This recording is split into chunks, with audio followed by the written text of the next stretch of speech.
क्या लेन बात वाली आ रहा। हम लोग अभी यहाँ पे बात कर रहे हैं स्टॉक मार्केट का। तो मार्केट दो प्रकार के होते हैं, टू टाइप्स के मार्केट्स होते हैं, primary market and secondary market. Stock market secondary market कहा जाता है। स्टॉक मार्केट एक सिस्टम है जहाँ पे डिफरेंट टाइप्स के सिक्योरिटीज का सेल एंड परचेज होता है। यहाँ पे बायर और सेलर दोनों आते हैं स्टॉक मार्केट में, और डिफरेंट सिक्योरिटीज के लिए लाइक शेयर्स, बॉन्ड। शेयर्स में भी डिफरेंट टाइप के शेयर्स होते हैं। मेनली ये दो तरह का होता है, इक्विटी शेयर्स और प्रेफरेंस शेयर्स। तो स्टॉक एक्सचेंज में डिमांड के हिसाब से क्या होता है, डिमांड एंड सप्लाई के हिसाब से, इसको हम लोग मार्केट मैकेनिज्म कहते हैं। एक तरफ से बायर आते हैं और एक तरफ से सेलर आते हैं। तो उसके हिसाब से एक ग्राफ हम लोग सीखते हैं, डिमांड का ग्राफ और दूसरी तरफ सप्लाई का ग्राफ। तो दोनों जहां पे कट करते हैं, डिमांड कट और सप्लाई कट, उसी पॉइंट पे किसी भी सिक्योरिटीज का प्राइस डिटरमाइन किया जाता है किसी भी पर्टिकुलर डेट में। क्योंकि ये तो एक स्टॉक मार्केट है, तो प्लेस की तरह भी हम लोग बोल सकते हैं, या सिस्टम भी है। तो इस सिस्टम में सभी, जैसे मेरे पास बायर भी आ रहे हैं और सेलर भी आ रहे हैं, और उसके हिसाब से डिमांड एंड सप्लाई के बेसिस पे ये चीजें मार्केट में डिटरमाइन किया जाता है। प्राइस ओपन प्राइस कितने में खुला और कब क्लोज हुआ कितने पे, ये दोनों प्राइस अलग अलग या वो तो जैसे चलता है, demand and supply mainly basis पे चलता है, जिसको हम लोग मार्केट में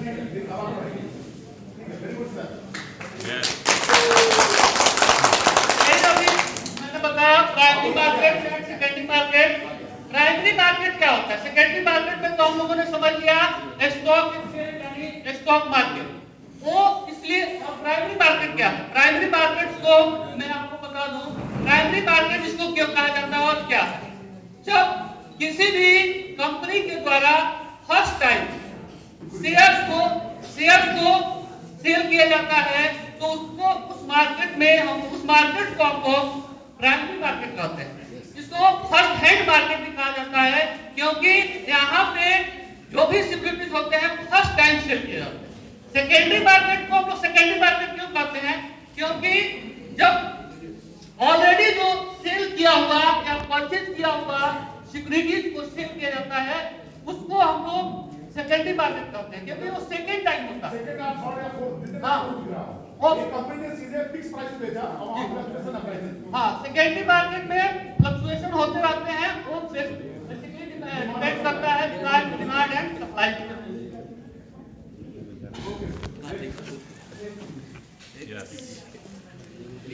how to apply IPO. IPO का मतलब क्या होता है? ये आईपीओ होता है इनिशियल पब्लिक ऑफरिंग, यानी जब फर्स्ट टाइम कोई भी कंपनी अपने शेयर्स को जनरल पब्लिक के लिए ऑफर करती है कि आइए आप मेरे कंपनी के सिक्योरिटीज को परचेज कीजिए, सब्सक्राइब कीजिए, तो इसको हम लोग बोलते हैं आईपीओ, इनिशियल पब्लिक ऑफरिंग।